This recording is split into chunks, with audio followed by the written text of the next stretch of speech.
জীবনে যখনই তুমি চাইবে তোমার পাশে সবথেকে বেশি করে কেউ থাকুক, ঠিক সেই সময় দেখবে আমাদের পাশে আমরা কাউকে পাই না। আর এই সময় আমরা সবথেকে বেশি ভেঙে পড়ি। তো আজ তোমাদের সাথে এমন কিছু টিপস শেয়ার করব যাতে সেই কঠিন মুহূর্তগুলোতেও আমরা নিজেরা নিজেদেরকেই সামলাতে পারি। তো চলো শুরু করি। নাম্বার 1 টিপস, নিজেকে কখনো দুর্বল করবে না। কারণ তুমি যদি নিজেকে কখনো দুর্বল করে ফেলো তাহলে তোমার জন্য সেই লড়াইটা সবথেকে বেশি কঠিন হবে। তোমার পাশে কখনো কেউ থাকবে এই ভাবনাটাই হচ্ছে আমাদের জীবনের সবথেকে বড় ভুল ভাবনা। লড়াইটা আমাদের, তাই আমাদেরকেই লড়তে হবে, এই ভাবনাটা সবসময় আমাদের মাথায় রাখা উচিত। নাম্বার 2, নিজের মনের মধ্যে কখনো এই কথাটাই আনবে না যে তুমি পারছো না আর পারবে না। হ্যাঁ, আমি জানি এটা অনেকটা কঠিন, কারণ এক একটা সময় আমাদের প্রত্যেকেরই মনে হয় যে আমরা আর পারছি না, আমরা আর পারবো না। আর এই কথাটাই না আমাদের সবথেকে বেশি দুর্বল করে দেয়।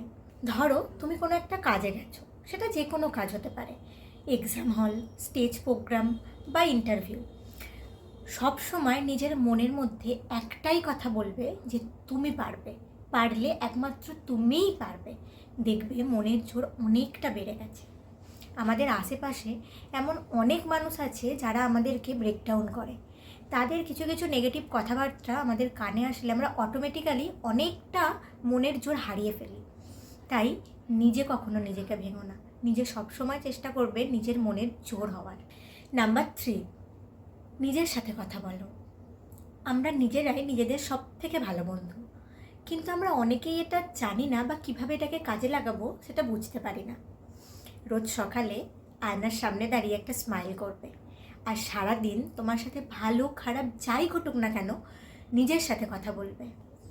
দেখবে একটা সময় গিয়ে তোমার মনে হবে তুমি সব থেকে ভালো আছো। কারণ আমাদের সাথে সারাদিন অনেক ভালো খারাপ কিছু ঘটনা ঘটে থাকে। আমরা সবসময় একজন মানুষ খুঁজি যাকে আমরা সমস্ত কথা বলতে পারি, কিন্তু আমরা এটা বুঝতেই পারি না যে নিজের সবথেকে বিশ্বস্ত ও ভালো কথা বলার সঙ্গী হলাম আমরা নিজেরা। তো যখন দেখবে তুমি আয়নার সামনে দাঁড়াবে এবং তোমার সাথে সারাদিনের ঘটে যাওয়া সমস্ত ভালো আর খারাপ তুমি উল্টো দিকের মানুষটাকে বলবে, তখন অটোমেটিক্যালি তুমি নিজের মধ্যে আলাদা একটা কনফিডেন্স পাবে। আমরা সবথেকে বেশি একাকিত্ব ফিল করি যখন আমরা নিজেদের মন হালকা করতে পারি না।